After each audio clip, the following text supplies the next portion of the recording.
চট্টগ্রামের পটিয়ায় কারখানার বর্জ্যে পরিবেশ দূষণ থেকে পরিত্রাণ পেতে উপজেলা নির্বাহী কর্মকর্তার কাছে স্মারকলিপি প্রদান করেছে পটিয়া উন্নয়ন সংগ্রাম পরিষদ।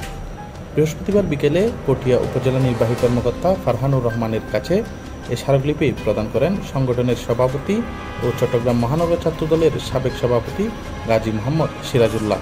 এ সময় সাবেক ছাত্রনেতা জিল্লুর রহমান, উপজেলা বিএনপির যুগ্ম আহ্বায়ক কেএম জসিমউদ্দিন, সাবেক ছাত্রনেতা আব্দুর রহিম, শ্রমিক দল নেতা জহিরুদ্দিন মোহাম্মদ তসলিম, নগর ছাত্রদলের সাবেক যুগ্ম সম্পাদক সাইফুদ্দিন সাব্বির, মির্জা ইব্রাহিম সহ অন্যরা উপস্থিত ছিলেন।